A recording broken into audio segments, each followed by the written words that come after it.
શું એવું બની શકે કે દર મહિને થોડી થોડી બચત કરીને લાંબા સમયે એક મોટી સંપત્તિ ઊભી કરી શકાય? હા, બિલકુલ. આજે આપણે એક એવી જ સરળ પણ ખૂબ જ પાવરફુલ સ્ટ્રેટેજી વિશે વાત કરવાના છીએ. Triple pillar strategy. તો ચાલો જોઈએ કે આ શું છે.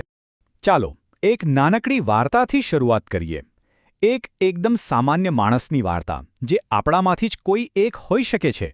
અને હા, એની આંખોમાં પણ મોટા મોટા સપના છે. પોતાનું એક સરસ ઘર હોય, બાળકોનું ભવિષ્ય ઉજળું બને અને પૈસાની ચિંતામાંથી મુક્તિ મળે. બસ આ જ સપનાઓને હકીકતમાં બદલવા માટે એ હિંમત કરીને રોકાણની દુનિયામાં પોતાનું પહેલું પગલું મૂકે છે. હવે જુઓ, એની પાસે કંઈ લાખો કરોડોની મૂડી નથી, પણ એની પાસે એક એવી વસ્તુ છે જે લાખો રૂપિયા કરતાં પણ વધારે કિંમતી છે, અને એ છે શિસ્ત. દર મહિને નિયમિત રીતે 1500થી 2000 રૂપિયા બચાવવાની પાકી આદત. પણ હવે આવે છે અસલી સવાલ. આ પૈસા લગાવવા ક્યાં? એવી કઈ જગ્યા છે જ્યાં પૈસા વધે પણ ખરા અને ડૂબી જવાનું જોખમ પણ ઓછું રહે? કારણ કે બધા ઈંડા એક જ ટોપલીમાં તો ના મુકાય, ખરું ને? અને આ જ મૂંઝવણનો જવાબ છે આપણો ટ્રિપલ પિલ્લર પ્લાન. એકદમ સંતુલિત સ્ટ્રેટેજી, જે રોકાણને સુરક્ષા, જરૂરિયાત અને સ્થિરતાના 3 મજબૂત પાયા પર ઊભી કરે છે. તો ચાલો એક પછી એક ત્રણેય પિલરને સમજીએ. પહેલો અને સૌથી મજબૂત પિલર છે સોનાની સુરક્ષા. જી હા, ગોલ્ડ. સોનું ખાલી શણગાર માટે નથી, એ તો રોકાણની દુનિયામાં એક ઢાલ જેવું કામ કરે છે. પણ સોનું જ કેમ? વિચારો, જ્યારે શેરબજારમાં ભૂકંપ જેવી હાલત હોય, બધું ઉપર નીચે થતું હોય, ત્યારે રોકાણકારો ક્યાં ભાગે છે? સોના તરફ. કારણ કે સોનું એક સેફ હેવન છે. એ મોંઘવારી સામે આપણને બચાવે છે અને લાંબા ગાળે એની કિંમત જાળવી રાખે છે. એટલે જ આ આપણા પોર્ટફોલિયોનો એક જરૂરી હિસ્સો છે. ચાલો હવે આવીએ બીજા પિલર પર, અને એ છે ફાર્મા, એટલે કે દવાઓનું ક્ષેત્ર. એક એવું સેક્ટર જે ક્યારેય નથી અટકતું. કેમ? કારણ બહુ સીધું છે. ભલે ગમે તેવી આર્થિક તેજી, મંદી આવે, લોકો બીમાર પડવાનું બંધ નથી કરતા. દવાઓની અને સારી સારવારની જરૂર તો હંમેશા રહેવાની જ છે.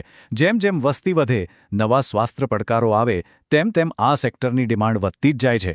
આ એવું ક્ષેત્ર છે જે જરૂરિયાત પર ચાલે છે, શોખ પર નહીં. અને છેલ્લે આપણો ત્રીજો પિલ્લર, જે આપણા રોકાણને જમીન પર મજબૂતીથી ટકાવી રાખે છે, એ છે FMCG, એટલે કે ફાસ્ટ મૂવિંગ કન્ઝ્યુમર ગુડ્સ, રોજબરોજની વપરાશની વસ્તુઓ. જરા વિચારો, માર્કેટ ભલે ગમે તેટલું ખરાબ હોય, શું આપણે સાબુથી નહાવાનું, તેલ મસાલા ખાવાનું કે બ્રશ કરવાનું બંધ કરીએ છીએ? ના ને? બસ આ જ FMCGની તાકાત છે. આ એવી વસ્તુઓ છે જેનો વપરાશ સતત ચાલુ રહે છે. આનાથી આપણા રોકાણને એકદમ નક્કર સ્થિરતા મળે છે. તો ચાલો ફટાફટ રિમાઇન્ડ કરીએ. પહેલો પિલ્લર ગોલ્ડ, જે આપણને બજારના ઉતાર ચઢાવથી બચાવે છે. બીજો પિલ્લર ફાર્મા, જેની જરૂરિયાત કાયમ રહે છે. અને ત્રીજો પિલ્લર FMCG, જે સ્થિરતાનો પાયો નાખે છે. આ ત્રણે મળીને એક પાવરફુલ કોમ્બિનેશન બનાવે છે. પણ આ બધી વાતો તો થઈ સ્ટ્રેટેજીની. આનો અસલી જાદુ ક્યાં છુપાયેલો છે ખબર છે? એ છે ધીરજ રાખવામાં. અને એ ધીરજનું ફળ કેવું મળે છે? એકદમ ચમત્કાર જેવું. જો આ કોઈ 2-4 મહિનામાં કરોડપતિ બનવાની સ્કીમ નથી. આ તો એક બીજ વાવવા જેવું છે. શરૂઆતના 10 વર્ષમાં એ બીજમાંથી એક નાનો છોડ બનશે.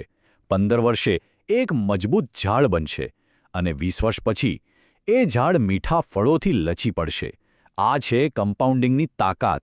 દર મહિનાનું નાનું રોકાણ સમયની સાથે અનેક ગણું વધી જાય છે. તો આખી ગેમનું સિક્રેટ શું છે? બહુ સિમ્પલ ફોર્મ્યુલા છે. તમારો સમય વત્તા તમારી નિયમિતતા અને પરિણામ ચમત્કાર. એક વાત હંમેશા મગજમાં રાખજો. શેર બજારે કોઈ જાદુનો ખેલ નથી કે રાતોરાત પૈસા ડબલ થઈ જાય. ના, અસલી સફળતા તો ધીરજ અને અનુશાસનમાં છે. જેણે આ 2 વસ્તુ શીખી લીધી, એણે આ રમત જીતી લીધી સમજો. અને હા, એક જરૂરી વાત. હું કોઈ સેબી રજિસ્ટર્ડ એડવાઇઝર નથી. આ બધી માહિતી ફક્ત શીખવાના અને સમજવાના હેતુથી છે. કોઈપણ જગ્યાએ રોકાણ કરતા પહેલા મહેરબાની કરીને પોતાની રીતે બરાબર રિસર્ચ કરી લેજો, અથવા કોઈ નાણાકીય નિષ્ણાતની સલાહ જરૂર લેજો. આભાર.